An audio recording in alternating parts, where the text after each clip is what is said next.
Good morning, guys. I made a series of videos this morning that were training, but every time I would look, I'd realize I'd said something wrong, and I wasn't going to put that on the internet. I've been up since 7:30 studying about going cross-eyed, but I thought I would share another systems class with you real quick. This is the electric system. That's the panel inside the cockpit, upper left overhead panel. And by telling you, it reinforces it with me. So there's two systems on the airplane: AC, alternating current; DC, direct current, which basically means it more or less runs off the battery, or the batteries are on the DC current, DC system. So the airplane is primarily an AC aircraft, and we mentioned the IDGs, the integral drive generators, one on each engine. And the two big knobs on the top are the IDG knobs. And they have a 3-position switch and a little light down in the corner. And the top is auto, then off, disconnect. Now, what happens is, when you have an auto, which is where they tend to live, that's the position they're almost always in, it allows the integral drive generator to power its respective AC bus in accordance with system logic. If you go to off on either one of them, then that opens a connector between the two of them and isolates the IDG from the bus.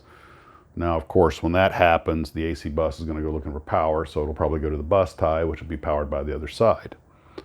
And you would primarily do this if you had some kind of a fault or problem with the generator. But the little disc, the third setting, is short for disconnect. And this little light down in the corner of each of those switches, a little round dot under where it says disc, that is an oil light. And normally it's out. If it comes on yellow, then it's low on oil. Now that means that the generator is out there turning mechanically without sufficient oil. So you have to disconnect it from the engine so it'll stop. So you turn the switch to disc, 1001, and then back to off, and it physically disconnects it from the IDG from the engine. It cannot be reset in the air, so you've completely lost that generator. And that's pretty much all there is to that switch. Now, below that, you'll see two square black buttons and a round knob. And the button on the left that says GPU is the one that gets everybody confused. The middle one is just the bus ties. It's a 3-position switch: open, auto, open 1, auto, and then open 2. And it literally, you have your two buses with the bus tie, and in between there's a connector. And if you go to open 1, it'll open up that connector, isolating the IDG 1 from the bus tie and IDG 2. And if you go to 2, same thing. That's how it works. Normally it stays on auto. And now that black GPU button, I'll tell you what, let me cover the generator button first, because it's real quick. The generator button is the one with the little light bar in it. This one right here. And that's pretty much just connects or disconnects the generator on the APU to the electrical system, to the bus tie. And the way that works is, if you push it in, the white bar comes on, you have isolated that generator. And you hit it again, closes, and it's back online. And but the GPU button, the little square black button on this side, that's the one that gets everybody confused. Now let me explain quickly how that works. It has two illuminated lights. One says avail, the other says in use. Now let me cover in use first, because that's the easiest thing. That's pretty simple. It's a push button. So if you have ground power hooked up to the airplane and you push it in and it says in use, it means that the ground power unit is powering the bus tie. Remember, we talked about that that bus tie logic: AGI, APU, ground power, IDG. Okay. So if I pull up to the gate with an engine going and they plug in ground power and I hit that button, it'll go in use, because it prioritizes the ground power over the IDG. But if I have the APU going when I pull in the gate, it's not going to say in use until I shut that APU off and it sequences over to the ground power. All right. Now, the reason the avail light is the one that gets people a little confused. I park on the gate. They plug the power in, that avail light comes on. What it tells me is they've connected ground power. It does not mean that ground power is being properly delivered. It means it's connected. I have to go to the electronic synoptic page, look and make sure the little GPU icon's up there and it's got the proper electricity showing, what we call sweet power. Then I can push that button in, and as long as the APU is not going, it'll switch over. Normally, we don't have the APU going when we taxi in. We'll land without the APU. After 2 minutes, we'll shut down, because that's the cool down time. After 2 minutes, we'll shut down the right engine. We'll taxi in on one motor. So normal situation, we pull in to the gate, set the parking brake, and turn off the seatbelt sign. They would hook up the ground power. I'll see the avail light come on telling me it's connected. I go to the electric synoptic page, and I look and see when the little GPU icon comes on and the power looks good. Until then, I just keep that engine idling. Once in a while, the ground power won't come online for some reason. Maybe their generator's not working, or maybe it's a connector problem, but the avail light's on, but it just means it's connected. It doesn't mean the power is actually available. And I'm trying, over an engine, I'm trying to get them on the headset. Like, hey, I'm not getting any power. Normally, if the ground power is not working, I'll go ahead and start the APU. Once it's established, and that's a minute to start up, and once it gets established, then I'll shut the engine off. Because, and this has happened, let's say they plug in, I show good power, I hit the avail light comes on, okay, shows good power, punch it in.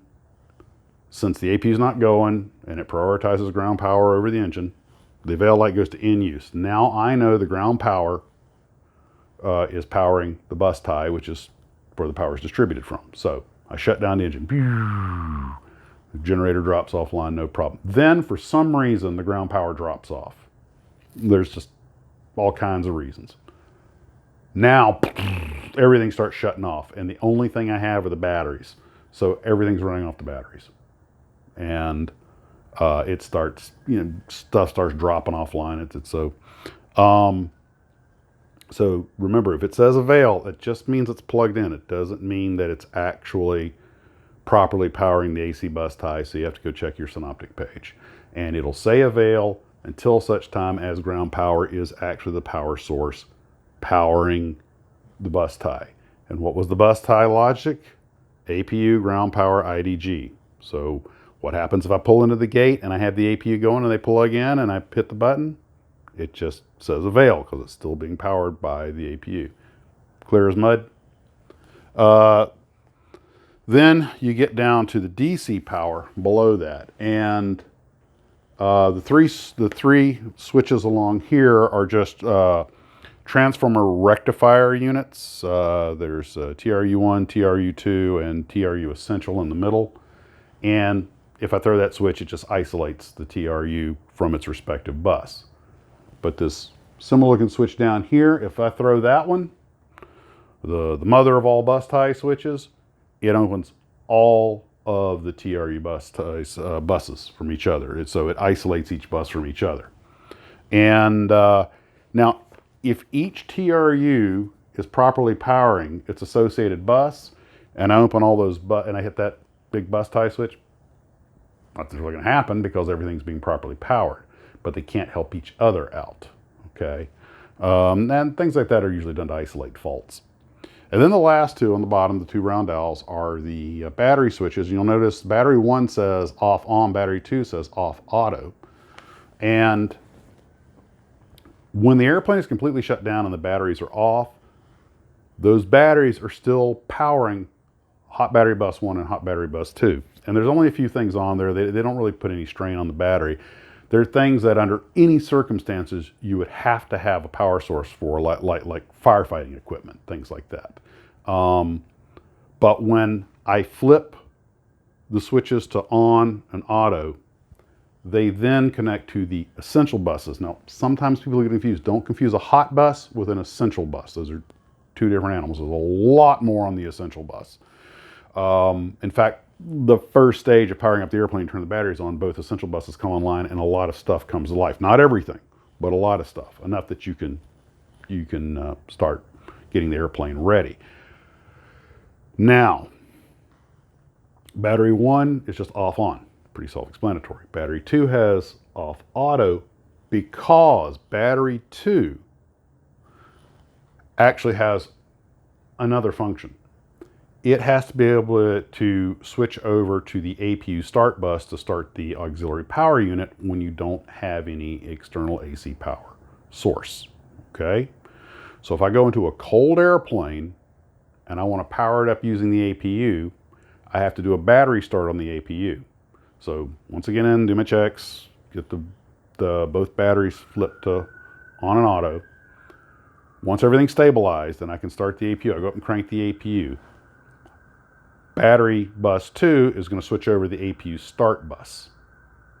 And then it's going to do the start cycle for the APU off the battery. Once the APU is established on and power, then the generator is established online. We now have AC power, and battery 2 goes back to the battery 2 essential bus. Okay, and now of course everything's coming to life now. The airplane's fully operational because you have AC power source.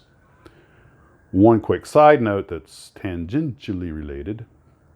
There's 7 fuel pumps on the airplane, 3 on each side. Each side has an engine-driven pump, each side has an electric AC pump, and each side has an ejector pump. But there's one DC fuel pump that runs off the battery that has only one function in life. It cannot help the engines. That's the DC fuel pump. It siphons fuel off the right side tank, and the only thing it's used for is starting the APU when there's no AC power.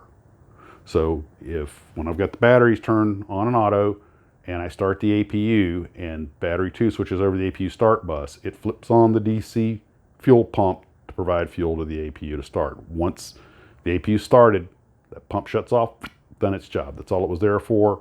And as I said, battery system 2 goes back to the DC2 essential bus. And that's very basically the electrical system on the airplane. And hope you found that positively scintillating and telling you was good for me. Hope you enjoyed that. Make it what you want it to be and model on.